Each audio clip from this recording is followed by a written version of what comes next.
ගොඩක් ආදරෙන් ඔයාලා හැමෝම අපේ channel එකට පිළිගන්නවා. අද කියලා දෙන්නේ ගොඩක්ම රසවත් රෙසිපි එකක්. පොල් කිරි දාලා කහ බතක් හදාගන්න විදිය තමයි අද කියලා දෙන්නේ. ඉතින් ඔයාලා channel එකට අලුත් කෙනෙක් නම් subscribe කරලා එකතු වෙන්න. රසවත් අදහසත් අපිට පහලින් comment කරන්න. එහෙනම් අපි බලමු කොහොමද මේ කහ බත් එක හදාගන්නේ කියලා. හොඳට හොදලා තෙත බේරගත්ත හාල් කිලෝ එකක් අරන් තියෙනවා. ඊට පස්සේ පොල් කිරි මෙතන තියෙන්නේ උකු පොල් කිරි. අපි බත් එක අද උයාගන්නේ පොල් කිරි වලින්. මේ වෙනුවට කැමති කෙනෙක්ට වතුර පාවිච්චි කරන්නත් පුළුවන්. ඊට පස්සේ කරාමු නැටි ටිකක් එනසල් ටිකක් 4-5ක් විතර වගේ හොඳට තලලා තියෙනවා. හොඳට කියන්නේ මේ විදිහට තරමක කෑලි හිටින්න තමයි තලාගෙන තියෙන්නේ. ඊට පස්සේ සේර කෑල්ලක් තලලා අරන් තියෙනවා. පොඩ්ඩක් තැලෙන්න තලලා තියෙනවා. ඊට පස්සේ රම්ප කෑලි දෙකක්, කුරුඳු පොතු කෑලි කීපයක්, ගම්මිරිස් ඇට, ගම්මිරිස් කුඩු නෙමෙයි අද එකතු කරන්නේ, ගම්මිරිස් ඇට තේ හැඳි දෙකක් විතර, පොඩි තේ හැඳි දෙකක් විතර අරන් තියෙනවා. ඊට පස්සේ මාගරින් අරන් තියෙනවා. ඔයාලට මාගරින් හරි එහෙම නැත්නම් පොල් තෙල් පාවිච්චි කරන්න පුළුවන්. ඊට පස්සේ ලොකු ලුණු ගෙඩියක් කපලා තියෙනවා. ඊට පස්සේ කරපිංච, කහ කුඩු, රසායනික ලුණු, වතුර. ඔය ටික තමයි අපිට ඕන වෙන්නේ. මුලින්ම භාජනයක් ලිපේ තියලා රත් වුණාට පස්සේ අපි මාගරින් ටික එකතු කරගමු.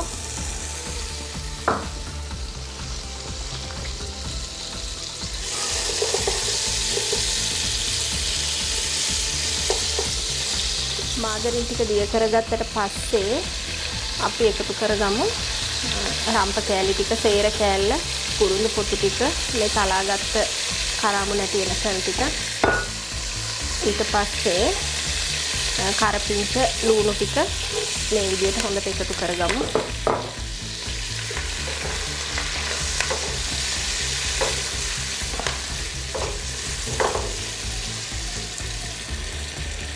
ඒකටම අපි ගම්මිරිස් ඇට ටිකක් එකතු කරනවා.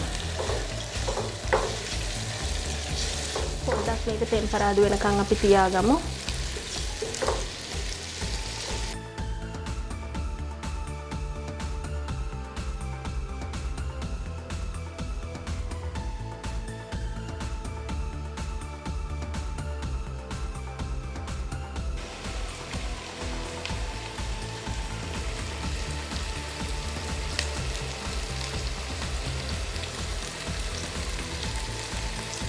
මේ විදිහට රන්වන් පාටට හුරු පාටක් ගන්නකොට අපි එකතු කරන්න ඕනේ කහ කුඩු තෙල් එකට එකතු කරාම ලස්සන පාටක් එනවා.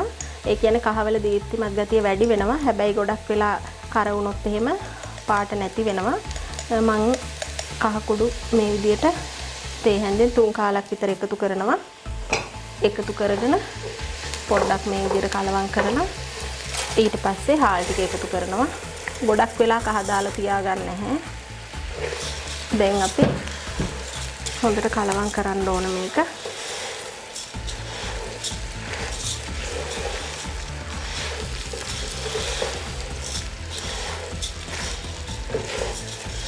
හාල් එකේ වතුර පොඩ්ඩක්වත් නැහැ.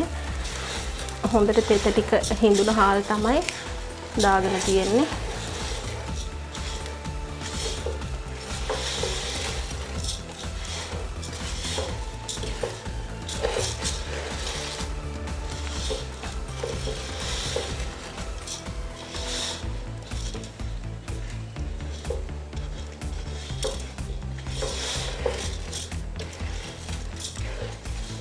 මේ විදිහට ටිකක් වෙලා විනාඩි 3ක් විතර හොඳට කලවම් කරන්න ඕනේ.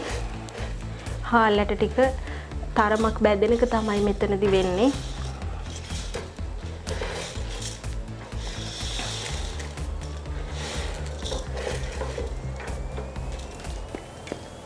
මේ විදිහට විනාඩි 3-4ක් විතර අපි බැදගෙන පොල් කිරි එකතු කරන්න ඕන. පොල් කිරි හරි එහෙම නැත්නම් වතුර හරි. පොල් කිරි අකමැති කෙනෙක්ට වතුර එකතු කරන්න පුළුවනි. ඉතින් මම අද එකතු කරන්නේ පොල් කිරිම තමයි. මේ වෙලාවේදී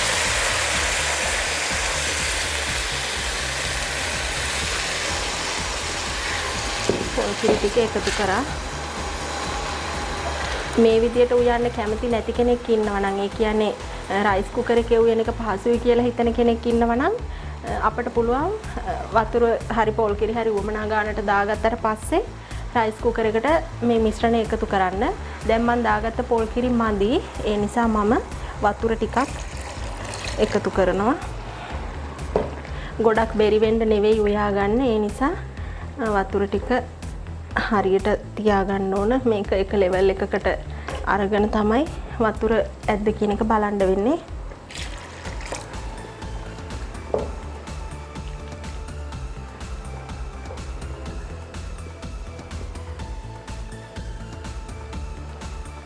ඔය විදියට හොඳට කලවම් කරගෙන අත දාන්න බැරි තරම් රස්නේ.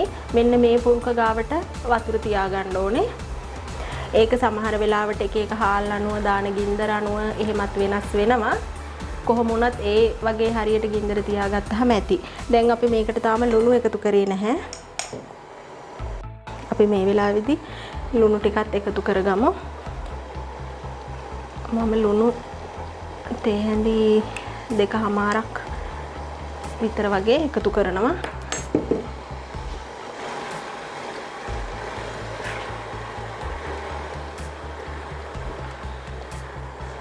මේ විදිහට එකතු කරලා මට හිතෙනවා තව වතුර චුට්ටක් දැම්ම නම් හොඳයි කියලා. මම වතුර තව චුට්ටක් එකතු කරනවා.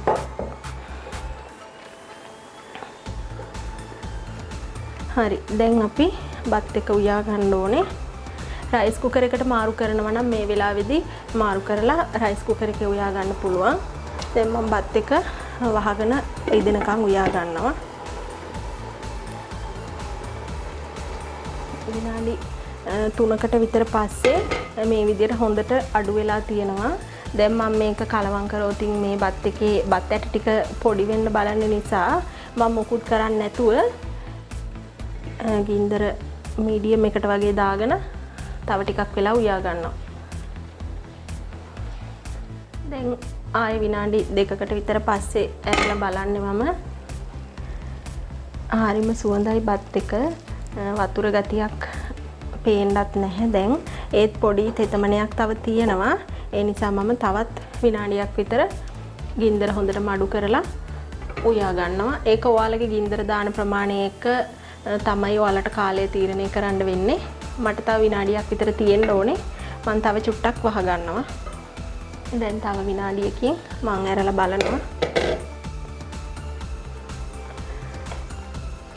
මේක හැන්දේ මේ පැත්තෙන් කලවම් කරන්න එපා. මේ හැඳි කූරකින්ම පරිස්සමට චුට්ටක් මේ විදියට කූරු ගා ගන්න. අපිට බත් එකේ තව වතුර ගතිය තියෙනවද කියලා මේ විදියට බැලුවහම තේරෙන්නේ නැහැ. දන්න කෙනෙක්ට හොඳට බත් උයලා පුරුදු කෙනෙක්ට නම් ඒක තේරෙනවා. හැබැයි නොදන්න මලුතෙන් කෙනෙක් උයනවා නම් තේරෙන්නේ නැහැ. එතකොට අපි කරන්න ඕනේ මේ විදියට බත් එකේ යටටම හැඳි කූර දාලා අතට මේ විදියට චුට්ටක් තියලා බලනවා. එතකොට මේකේ ඉස්ම ගතිය වතුර ගතිය තියෙනවා නම් අතට තියෙනවා. දැන් මගේ බත් එකේ ඉස්ම හිඳිලා තියෙන්නේ. ඒ නිසා මම ලිප ඕෆ් කරගෙන මේ විදියට විනාඩි 5ක් විතර නිවෙන්න තියෙනවා. ලිප ඕෆ් කරගෙන විනාඩි 5ක් විතර ගියාට පස්සේ මම බත් එක චුට්ටක් මේ ලස්සනට තියෙන ඔයාලට පේනව නේද? ඕනවට වඩා ඉදිලත් නැහැ. අමුත් නැහැ, ලස්සනට තියෙනවා. මේක දැන් අපි හැන්දෙන් මෙහෙම කරොත් එහෙම මේ බත් ඇට ටික කැඩිලා ලස්සන නැති වෙනවා. මං චුට්ටක් අර කලින් කරා වගේ අයිනෙන් මේ විදිහට පොඩ්ඩක් රස්නේ ගතිය යන්න මෙන්න මෙහෙම කූරෙන් කරගන්නවා. හරි. ඉතින් ඔන්න දැන් රසවත් කහ බතක් අපි හදාගෙන ඉවරයි. මේ වෙලාවේ හරිම සුවඳයි. පොල් කිරි සුවඳ, ඊට පස්සේ අපි දාපු කුළු බඩු වල සුවඳ ඔක්කොම එකට වෙලා එනවා. ඔයාලට පුළුවන් මේක සරස ගන්න වෙන භාජනයකට දාලා කජු මුද්ද රස පලන් දාලා මේක සරස ගන්න පුළුවන්. මම ඉතින් මේ විදිහටම දැන් තියෙන්න හරිනවා මේක. ඔයාලත් එහෙනම් මේ විදිහේ කහ බතක් හදාගෙන රස බලන්න. මේ වගේම තවත් අලුත් වීඩියෝ එකකින් ආයෙ හමු වෙමු.